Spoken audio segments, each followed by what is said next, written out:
বাংলা ভাষা ও সাহিত্যের ক্লাসরুমে সকল শিক্ষার্থীকে স্বাগত জানাই। অলংকার কি, অলংকারের প্রকার ভেদ তাই বা কেমন আমাদের জানবার ইচ্ছা আছে, তাই আজকের ক্লাস। যখন বৃষ্টিমুখর একটা রাতে বলা হয় ঝমঝম বৃষ্টিতে ঝিঝি ডাকে ঝোপে ওই, মন হলো এলোমেলো বল তিলু নীলু কই, কিংবা যখন আমরা শুনি এ কথা যতনে তোমারে হৃদয়ে মাঝারে মুকুতা সমজে রেখেছি, যত দূরে যাও ওগো নিহারিকা তবু তব আলো পেয়েছি। কিংবা ওই বৃষ্টির রাতে যখন কবি কণ্ঠে ধ্বনিত হয় নাবিল ভৈরব সম দেয়া ঘন ঘন, রাতের আঁধার হলো ছিন্ন হৃদি যেন। কিংবা বাংলা সাহিত্যের মহাকবি মাইকেল মধুসূদন দত্ত তার মেঘনাদবধ কাব্যে যখন বলেন সাজিলা রথীন্দ্রর সব বীর আভরণে, হৈমবতী সুত যথা নাসিতে তারকে মহাসুর, কিংবা যথা বৃহন্নলারূপী কিরীটি বিরাট পুত্র সহ উদ্ধারিতে গোধন, সাজিলা সুর সমী বৃক্ষ মূলে। প্রত্যেকটি লাইনের মধ্যে, প্রত্যেকটি শব্দের মধ্যে এক অদ্ভুত ঝংকার ঝংকৃত হচ্ছে। তা বর্ণের সঙ্গে বর্ণের ঝংকার হতে পারে, ধ্বনির সঙ্গে ধ্বনির লিপিবদ্ধ রূপে, কিংবা অর্থের ঝংকার হতে পারে। সেই ঝংকারকেই তো বলা হয় অলংকার। আজ আমরা অলংকার কি এবং তার শ্রেণীকরণ এই সম্পর্কে বিস্তৃতভাবে জেনে নেব। পরবর্তী সময়ের ক্লাসগুলিতে অবশ্যই অলংকারের সমস্ত বিষয়কে অবলম্বন করে পৃথক পৃথক রূপে শ্রেণীতে থাকব। সুতরাং শেষ পর্যন্ত থাকো, অলংকার চিনে নাও। প্রথমে আসি অলংকার শব্দে। আমরা সবাই জানি অলংকার কি করে। অবশ্যই যা ভেবেছ ঠিক তাই, সৌন্দর্যম অলংকারঃ, অর্থাৎ সৌন্দর্য বৃদ্ধি করে অলংকার। কিন্তু কথাটি হলো কাব্যের সৌন্দর্য বৃদ্ধি করে অলংকার, কিন্তু রস তো হলো কাব্যের আত্মা। কাব্যের আত্মা হলো রস। সেই রসের শ্রেষ্ঠত্ব ক্রমশ ঊর্ধ্বগামী হয় সাহিত্যের কিছু গুণাবলীর গুণে।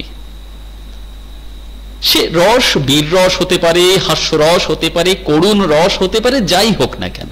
কিন্তু কথা হলো তার মধ্যে যদি গুণাবলী অবস্থিত না হয় তাহলে কখনোই সেই রস ঊর্ধ্বগামী হয় না। তাদের মধ্যে অন্যতম হলো অলংকার। তাহলে যে গুণাবলীর গুণে একটি কাব্য, কাব্যের রস পাঠক শ্রেণীর হৃদয়কে স্পর্শ করে, চিরকালীন ভাবে পাঠক শ্রেণীর মনে থেকে যায়, তাই হলো অলংকার। সেই গুণাবলীর মধ্যে এই অলংকারহীন কাব্যদেহকে বলা হয় পুষ্পহীন বৃক্ষের ন্যায় প্রতিভাত। তাহলে যদি অলংকার না থাকে একটি কাব্যের মধ্যে, তাহলে আমরা সেই কাব্যকে কি বলতে পারি? পুষ্পহীন বৃক্ষ। শীতকালে যেমন হিমানিতে যথা কুসুম রতনহীন বনশোষবনহীলতা যদি বলেন মাইকেল মধুসূদন দত্ত, তার মধ্যে যেমন অলংকার আছে, ঠিক তেমনি আমরা বলতে পারি অলংকার ছাড়া একটি কাব্য তা কিন্তু এই পুষ্পহীন বৃক্ষের ন্যায় শোভিত হয়।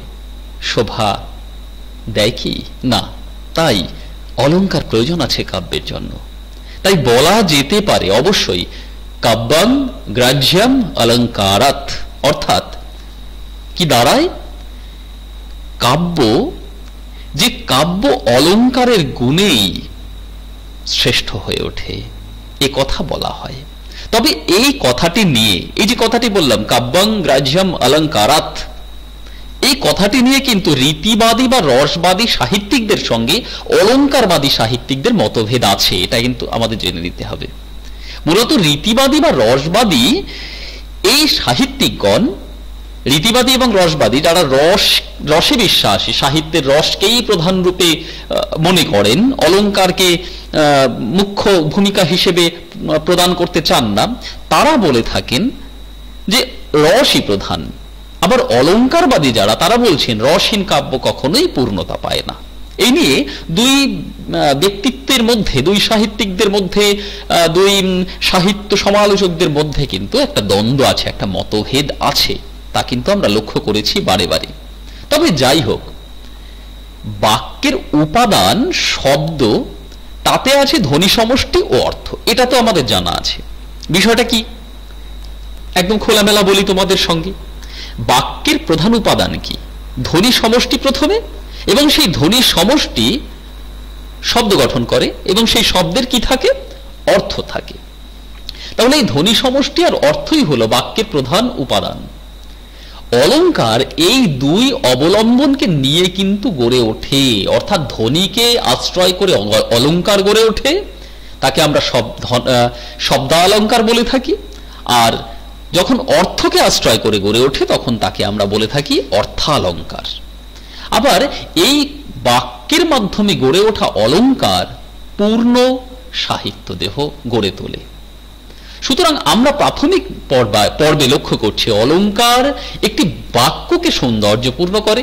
আবার সেই বাক্যে অসংখ্য বাক্যে অলংকারের প্রতিধ্বনি যখন ধ্বনিত হতে থাকে, তখন সেই অসংখ্য প্রতিধ্বনি পূর্ণ কাব্যদেহ পূর্ণতা পায়, পাঠক মনে স্থান করে নেয়। এই অলংকার কখনো বর্ণ বা শব্দের ঝংকারে, আবার কখনো বা বাক্যের অর্থের বর্ণময়তায় শোভিত হয়, এটা কিন্তু আমাদের মনে রাখতে হবে। এই অলংকার কিন্তু শব্দের ঝংকারেও শোভিত হতে পারে, অর্থপূর্ণ হয়ে আমাদের মনকে আকর্ষণ করতে পারে, আবার একই রকম ভাবে বাক্যের অর্থের বর্ণময়তাকেও প্রকাশ করতে পারে। তাহলে মূলত শুনতে আমাদের ভালো লাগছে, কানকে শ্রুতি মধুরতা দান করলো ধ্বনির মাধ্যমে, আর হৃদয়কে মনকে সন্তুষ্টি দিল অর্থের মাধ্যমে। এই দুরকম ভাবেই অলংকার গড়ে উঠতে পারে। নিশ্চয়ই বোঝা গেছে। এবার আমরা তাহলে একটা সংজ্ঞায় আসি যে অলংকার কাকে বলে। সংক্ষেপে, যে ভূষণাদির সাহায্যে, ভূষণ বললাম, তাহলে ভূষণ মানে আমাদের বুঝতে অসুবিধা হচ্ছে না। বসন ভূষণ, পোশাক এবং পরিচ্ছদ। এই পোশাক পরিচ্ছদ এরা কি করে? একটি মনুষ্য দেহকে সৌন্দর্যে শোভিত করে, সুন্দর করে তোলে। ধরে নাও তুমি হাতে একটি অঙ্গুরি পরিধান করিয়া আছো, আংটি পরেছো না বলে আমি বললাম অঙ্গুরি পরিধান করিয়া আছো। এই যে সাধু ভাষা প্রয়োগ করলাম হঠাৎ চলিত বলতে বলতে, এটাই অলংকার। এবার এই যে অঙ্গুরি তুমি পরিধান করিয়া আছো, কি হেতু? তুমি নিশ্চয়ই হাতে আংটিটি পরেছো তোমার হাতের সৌন্দর্যকে বৃদ্ধি করবার স্বার্থে। তুমি নাকে নোলকটি পরেছো তোমার মুখাবয়বের সৌন্দর্যকে আরো বৃদ্ধি করবার স্বার্থে। তাই যেমন মনুষ্য দেহকে শোভিত করে, সৌন্দর্য দান করে, আরেকজনের সম্মুখে নিজেকে উপস্থাপিত করা, সুন্দরভাবে প্রতীয়মান করবার চেষ্টা করা, অন্যের থেকে ভিন্ন রূপে প্রকাশ করবার চেষ্টা করে অলংকার, এবং সে কারণে আমরা অলংকার পরিধান করি। সেই রকম ভাবেই একজন সাহিত্যিক, সে কবি হতে পারেন, তিনি ঔপন্যাসিক হতে পারেন, নাট্যকার হতে পারেন, রম্য রচনাকার হতে পারেন, যাই হোক না কেন, তিনি কিন্তু তার কাব্যদেহকে এইভাবে অলংকারে ভূষিত করেন। কেন? যাতে করে তার কাব্যদেহ, তার রচিত সাহিত্য তা পাঠক শ্রেণীর দরবারে ভিন্ন বার্তা নিয়ে যায়। পাঠক শ্রেণী সেই সাহিত্যকে অনুভব করে এবং চিরকালীনভাবে মনে স্থান দেয়। এই হেতুই কিন্তু অলংকার প্রকাশ করে থাকেন, প্রয়োগ করে থাকেন। তাই অলংকারের সংজ্ঞায় আমরা বলতে পারি যে ভূষণাদির সাহায্যে সাহিত্য দেহের বাহ্যিক বা আভ্যন্তরীণ সৌন্দর্য বৃদ্ধি পায়, তাকে অলংকার বলে। বাহ্যিক বা আভ্যন্তরীণ দুটো বিষয় উল্লেখ করলাম। তাহলে বাহ্যিক মানে আমাদের শোনা, শুনলাম, অর্থ তেমন ভাবে দতিত হয়নি, তাকে বাহ্যিক। আর আভ্যন্তরীণ কি হবে? অভ্যন্তরীণ কি হবে? যার অভ্যন্তরীণ অর্থাৎ ভিতরের অর্থ স্পষ্ট হলো, সম্পূর্ণরূপে প্রকাশ পেল, অন্য রূপে প্রতিভাত হলো, এক সন্তুষ্টি পেলাম হৃদয়ের মধ্যে সাহিত্য পাঠ করে, মনে খোরাক অনুভব করলাম। তাই কিন্তু অভ্যন্তরীণ সৌন্দর্য, যা অর্থালংকার প্রকাশ করে থাকে। তাহলে বাহ্যিকের ক্ষেত্রে শব্দালংকার, আর অভ্যন্তরীণের ক্ষেত্রে অর্থালঙ্কার। এই দুজনে মিলে কাব্যদেহকে সৌন্দর্যে পূর্ণ করবে, তাকেই আমরা বলে থাকি অলঙ্কার। তাহলে অলঙ্কারের একটা ডেফিনেশন পেলাম। এবার আমরা দেখে নেব কবিগুরু রবীন্দ্রনাথ ঠাকুর তিনি অলঙ্কার সম্পর্কে কি বলেছেন। আসলে কবিগুরু ছাড়া তো কোনো কিছুই হয় না সম্পূর্ণ, তাই কবিগুরুকে নিয়েই যা করার করতে হবে। তাহলে কবিগুরু তার সাহিত্যের তাৎপর্য নামক একটা প্রবন্ধ, হয়তো তোমরা পড়েছো, না পড়লে পড়ে নিও। এই সাহিত্যের তাৎপর্য প্রবন্ধে তিনি বলেছিলেন, হৃদয়ের ভাব উদ্রেক করিতে সাজ সরঞ্জাম অনেক লাগে। হৃদয়ের ভাব উদ্রেক করিতে মানে হলো হৃদয়ে তোমার মনের মধ্যে কি চলছে সেটা বলতে গেলে অনেক সাজ সরঞ্জামের প্রয়োজন হয়, জিনিসপত্রের প্রয়োজন হয়, লিখন সামগ্রীর প্রয়োজন হয়। লিখন সামগ্রী মানে হলো পেন্সিল, রাবার, কলম, রঙিন রঙিন কাগজ, এসব বলতে চাইছেন না গল্পকার কবি। আসলে কবি বলতে চাইছেন সেই সমস্ত শব্দের ঝংকার, অলঙ্কারের বন্ধন, ছন্দের রীতিবদ্ধ রূপ, এই সমস্ত কিছু।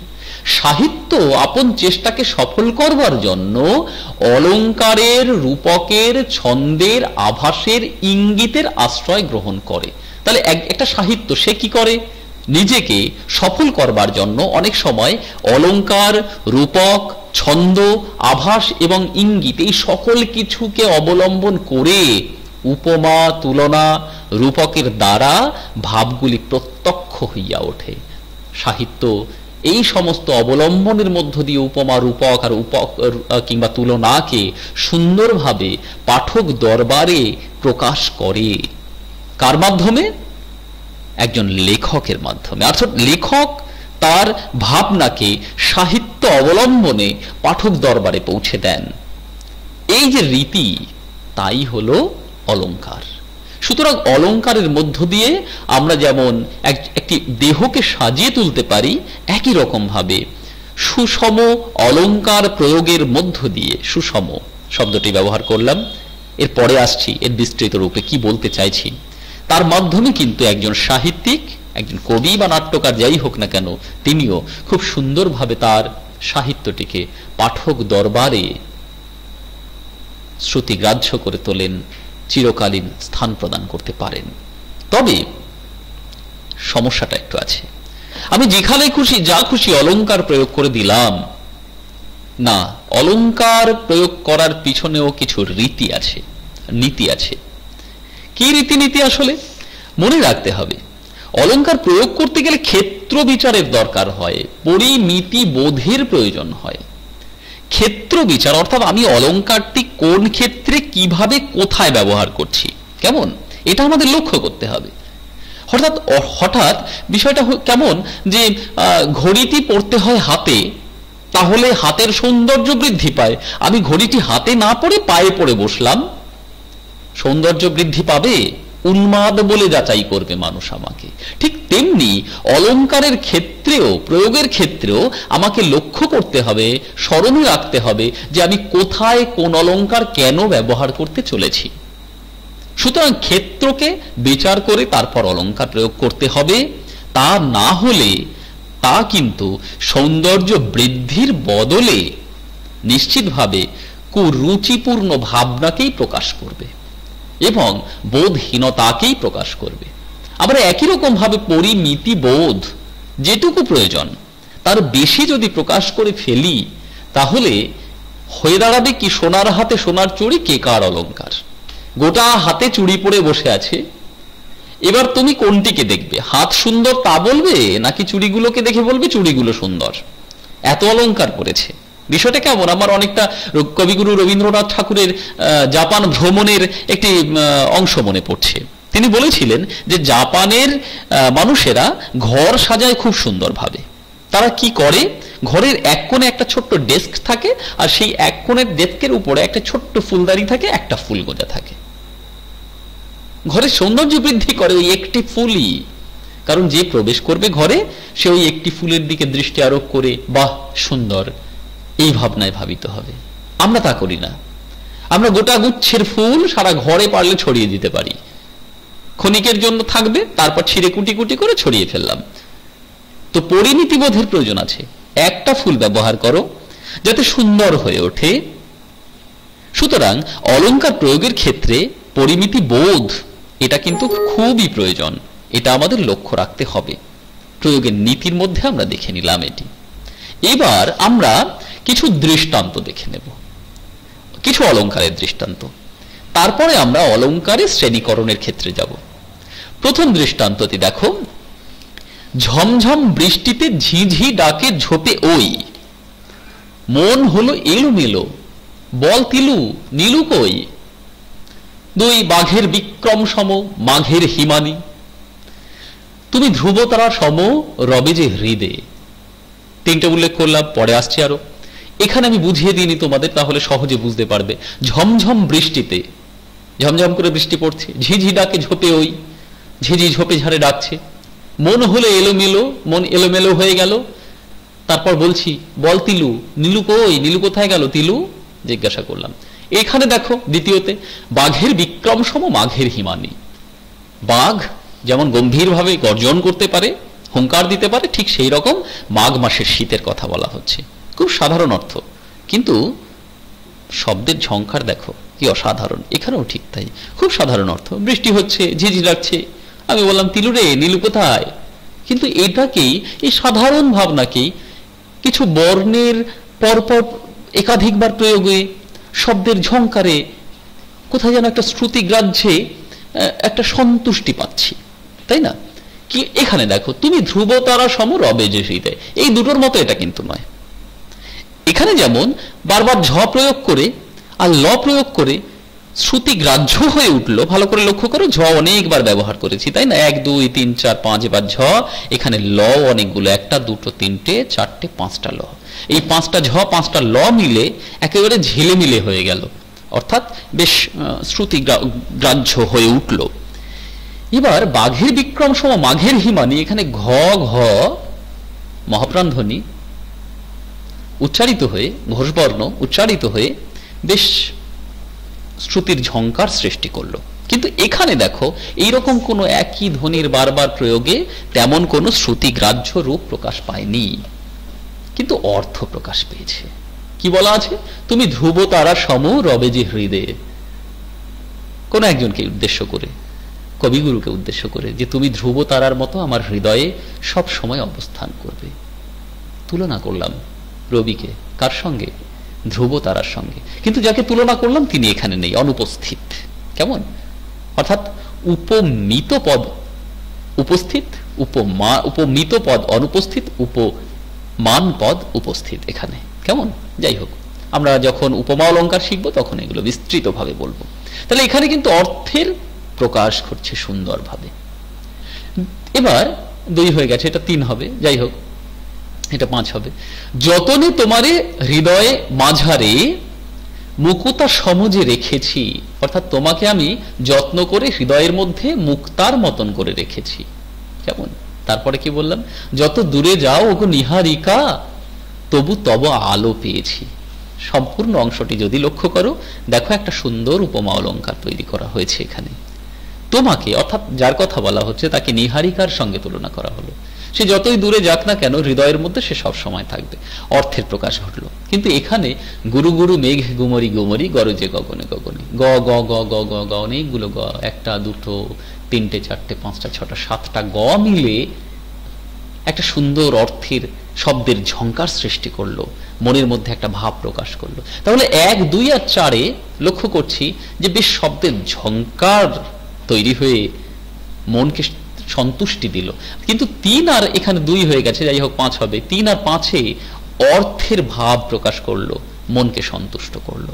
সুতরাং আমাদের শ্রবণের নেন্দ্রিয়কে সন্তুষ্টি দিল 1 2 4, আর 3 5 হৃদয়কে সন্তুষ্টি দিল। এগুলো দৃষ্টান্ত অলঙ্কারের। এবার আমরা শ্রেণীকরণে আসি, তাহলে আরো বিস্তৃতভাবে বিষয়টি তোমরা উপলব্ধি করতে পারবে। যেমন দেখো, প্রথমে অলঙ্কারের 2টি শ্রেণীতে ভাগ করা যায় অলঙ্কারকে। কি কি? 1 শব্দালঙ্কার, 2 অর্থালঙ্কার। শব্দকে অনুভব করে অলঙ্কার, শব্দকে অবলম্বন করে অলঙ্কার। আর শব্দ তো আমরা জানি ধ্বনিকে অবলম্বন করে গড়ে ওঠে, তার মানে ধ্বনিকে অবলম্বন করে অলঙ্কার। আর অর্থকে অবলম্বন করে অলঙ্কার, অর্থাৎ শব্দের অর্থকে অনুভব করে অলঙ্কার যদি গড়ে ওঠে তখন সেটা হয় অর্থালঙ্কার। এবার আমরা শব্দালঙ্কারে আসি। যেমন ঝমঝম বৃষ্টিতে ঝিঝি ডাকে ঝোপে ওই, কিসের ব্যবহার বেশি করেছি? ঝ উল্লেখ করে দিয়েছি। দ্বিতীয়, মন হলো এলোমেলো বল তিলু নীলু কই, লয়ের ব্যবহার বেশি করেছি। তাহলে ল ধ্বনি আর ঝ ধ্বনি, আমরা যদি ঝ আর লকে ধ্বনি মূল হিসেবে দেখি এখানে, তাহলে এই ধ্বনি মূলের ব্যবহার একাধিকবার ব্যবহার করে কর্ণকে সন্তুষ্টি প্রদান করলাম, অর্থাৎ আমাদের শ্রবণেন্দ্রিয় সন্তুষ্ট হলো, ভালো লাগলো আমাদের শুনতে। আবার বাঘের বিক্রম সম মাঘের হিমানে, এখানে ঘ, এই ঘয়ের ব্যবহার একাধিকবার হয়ে বেশ সুন্দর লাগলো আমাদের শুনতে। এই যে অর্থ তেমন ভাবে প্রকাশ পাবে না, কিন্তু ধ্বনির ঝংকার এত সুন্দরভাবে অবস্থান করবে যে তা আমাদের সন্তুষ্টি দেবে, একেই বলা হয় শব্দালঙ্কার। আমরা ডেফিনেশনে চলে আসি। ধ্বনি সমষ্টি অর্থবহ হলে তাকে বলা হয় শব্দ। বলা যেতে পারে, বলা যায় এই ধ্বনির সৌন্দর্য বর্ধক অলঙ্কারকেই শব্দালঙ্কার বলা হয়। তাহলে বলা যেতে পারে এই ধ্বনি তার সৌন্দর্য বর্ধক অলঙ্কার, মানে ধ্বনির সৌন্দর্য বৃদ্ধি করে যে অলঙ্কার, তাকেই আমরা বলতে পারি শব্দালঙ্কার। তাহলে এই শব্দালঙ্কারকে আমরা শ্রুতি প্রধান বলতে পারি, খুব সহজ ব্যাপার, কিন্তু মনে রাখতে হবে অবশ্যই এটা। তাহলে শব্দালঙ্কার কিন্তু শ্রুতি প্রধান, শুনছি তাই। অর্থালঙ্কারের ক্ষেত্রে শুনলেই খালি হবে না, ওর ভাব বুঝতে হবে, মানে হলো অর্থ অনুভব করতে হবে, নচেত কিন্তু তুমি তার অর্থকে, তার ভাবকে মনের মধ্যে সঠিকভাবে স্থান দিতে পারবে না, অনুভব করতে পারবে না। তাহলে বুদ্ধির খেলা আছে সেখানে। এখানে যেমন শোনা, শুনে নেওয়া, কোন ধ্বনি ব্যবহার হলো, হ্যাঁ ঠিক আছে এর ধ্বনি ব্যবহার হলো, সুতরাং এইভাবে হচ্ছে। কিন্তু অর্থালঙ্কারের ক্ষেত্রে সেখানে কিন্তু বুদ্ধির খেলা আছে, বুদ্ধির খেলা খেলিতে হবে, নচেত হারিতে হবে। কেমন? এবার আমরা এই শব্দালঙ্কারের কয়েকটি দৃষ্টান্ত দেখে নিই। কি কি শব্দালঙ্কার? অনুপ্রাস, যমক, শ্লেষ, বক্রোক্তি, এগুলি আমরা শব্দালঙ্কারের মধ্যে পেতে পারি। কি কি বললাম? মূলত শব্দালঙ্কারের মধ্যে আমরা যে অলঙ্কারগুলিকে পাই, একটা হলো অনুপ্রাস, দ্বিতীয় যমক, শ্লেষ, বক্রোক্তি, এগুলি। কেমন? তাহলে শব্দালঙ্কার নিয়ে কোনো নিশ্চয়ই মনের মধ্যে দ্বিধা আছে নাকি? নিশ্চয়ই নেই। এবার আমরা দ্বিতীয় অলঙ্কারে চলে আসি। দ্বিতীয় অলঙ্কারটি কি? অর্থালঙ্কার। তুমি ধ্রুবতারা সম রবে যে হৃদয়ে। আমি তুমি বলতে রবি ঠাকুরকে বুঝিয়েছি। তাহলে হে রবি ঠাকুর, তুমি আমার হৃদয়ে কিসের মতন থাকবে? ধ্রুবতারার মতন। অর্থ প্রকাশ পাচ্ছে। দেখো এখানে কিন্তু কোনো ধ্বনির ঝংকার প্রকাশ পায়নি। কেমন? তাহলে অর্থের প্রকাশ ঘটলো। তাহলে তোমাকে এই অলঙ্কারটি বুঝে নিতে গেলে বুদ্ধির খেলা খেলতে হবে। দ্বিতীয়, যতনে তোমারে হৃদয়ে মাঝারে, যত্ন করে তোমাকে হৃদয়ের মধ্যে মুকুতা সমজে রেখেছি, তোমাকে মুক্তার মতন রেখে দিয়েছি, সুতরাং আমি নিজেকে কিসের সঙ্গে তুলনা করলাম? ঝিনুকের সঙ্গে। এই অর্থটা তোমাকে বুঝে নিতে হবে। আর ঝিনুক যেমন মুক্ত রেখে দেয় সযত্নে, ঠিক তেমনি ভাবে তোমাকে আমি অসংখ্য যন্ত্রণা সহ্য করে হৃদয়ের মধ্যে রেখেছি। যত দূরে যাও ওগো নিহারিকা, যাকে উদ্দেশ্য করে বলছি যে হে নিহারিকা, তুমি যতই দূরে যাও না কেন, তবু আলো পেয়েছি, তবুও তোমার আলো আমি পাচ্ছি, অর্থাৎ তোমার অনুভূতি আমি হৃদয়ের মধ্যে রেখে তোমাকে আমি পেয়ে চলেছি। এই যে অর্থের একটা ঝংকার এখানে আমি সৃষ্টি করে দিলাম, অর্থের ঝংকার, ধ্বনির ঝংকার নয়, কিন্তু তা কিন্তু অনুভূত হতে গেলে তোমার মনকে প্রস্তুত রাখতে হবে, তোমার বুদ্ধিকে প্রস্তুত রাখতে হবে। এই বুদ্ধি প্রস্তুতি না থাকলে অর্থালঙ্কারকে উপলব্ধি করা যাবে না। ঠিক আছে? নিশ্চয়ই বুঝতে পেরেছো। আর আমি নিশ্চিত তোমাদের বুদ্ধি প্রস্তুত আছে, সুতরাং অর্থালঙ্কার, শব্দালঙ্কার সবই খুব সহজেই শিখতে পারবে। বেশ, তাহলে সংজ্ঞায় চলে আসি। কাকে বলে? বাক্যে অর্থের সৌন্দর্য ও বৈচিত্র্য বৃদ্ধিকারী। অর্থের সৌন্দর্য আর বৈচিত্র্য বৃদ্ধি করবে। কেমন? অলঙ্কারকেই অর্থালঙ্কার বলা হয়। এই অলঙ্কার বোধগম্যতা প্রধান। এই অলঙ্কার কি প্রধান বললাম? বোধগম্যতা। আর আরেকটির ক্ষেত্রে আমরা কি দেখেছিলাম? শব্দালঙ্কারের ক্ষেত্রে শ্রুতি প্রধান, আমরা শুনছি, সুতরাং ওটি কিন্তু কেবলমাত্র শ্রুতি প্রধান। আর এক্ষেত্রে কি বললাম? বোধগম্যতা প্রধান। ঠিক আছে? নিশ্চয়ই বুঝতে পেরেছ অর্থালঙ্কার। আরো বিস্তৃতভাবে বুঝবে, পরের ক্লাসগুলো দেখো, অবশ্যই বুঝবে। এবার আর সেই জন্য অবশ্যই চ্যানেলটিকে সাবস্ক্রাইব করে রেখো, তা না হলে পরের নোটিফিকেশনগুলো তোমাদের কাছে পৌঁছবে কি করে? যাই হোক, এবার অর্থালঙ্কারের প্রধান কয়েকটি যে অর্থালঙ্কার আছে সেগুলো সম্পর্কে আমরা একটু দেখে নিই। অসংখ্য অলঙ্কার আছে জানো তো, তার মধ্যে কয়েকটি আমরা একটু দেখে নিই। সাদৃশ্যবোধক অলঙ্কারের মধ্যে রয়েছে উপমা, রূপক, উৎপ্রেক্ষা, অপহনুতি, সন্দেহ, দৃষ্টান্ত, ব্যতিরেক, সমাসক্তি। এগুলি সাদৃশ্যবোধক অলঙ্কার। কেমন? সাদৃশ্য মানে নিশ্চয়ই বুঝতে পারছো, কাছাকাছি অবস্থান করছে, তুলনা, এমন ধরনের অর্থে। আমরা আরো বিস্তৃতভাবে যখন ক্লাসে আসবো তখন এগুলো জানবে। তাহলে আরেকবার বলে দিই, উপমা, রূপক, উৎপ্রেক্ষা, অপহনুতি, সন্দেহ, দৃষ্টান্ত, ব্যতিরেক, সমাসক্তি। দ্বিতীয়, বিরোধমূলক অলঙ্কার। এখানে কি কি আছে? বিষম, বিভাবনা, বিরোধাভাস, এগুলি বিরোধমূলক অলঙ্কারের মধ্যে অবস্থান করে। কেমন? তৃতীয় ক্ষেত্রে আছে গুণার্থ অলঙ্কার। গুণার্থ অলঙ্কারের মধ্যে অপ্রস্তুত, প্রশংসা আর ব্যজস্তুতি, এই তিনটি অবস্থান করে। আরো আছে, তবে এই তিনটি প্রধান। চতুর্থ ক্ষেত্রে শৃঙ্খলামূলক অলঙ্কার। শৃঙ্খলামূলক অলঙ্কারের মধ্যে কারণ, মালা ও সার, এই দুটি। আর অন্তিম শেষে সম্বন্ধমূলক অলঙ্কারের মধ্যে রয়েছে লক্ষণা। এই সমস্তগুলো অর্থালঙ্কারের প্রকার বা শ্রেণী। সুতরাং বুঝতেই পারছো অর্থালঙ্কারের ব্যাপ্তি কিন্তু অত্যন্ত বৃহৎ। সুতরাং আমাদের ধীরে ধীরে দৃঢ় পদক্ষেপে অলঙ্কারের প্রত্যেকটি বিষয়কে অনুধাবন করে এগিয়ে চলতে হবে। নিশ্চিন্তে থাকতে পারো, ক্লাসের সঙ্গে থাকো, অবশ্যই শিখতে পারবে। নিশ্চয়ই পরের ক্লাসের জন্য তোমরা অপেক্ষা করবে। তোমাদের এই অংশটুকুই আজকের ক্লাসে থাক, এর পরের ক্লাসের জন্য অপেক্ষা করো। সকলকে ধন্যবাদ।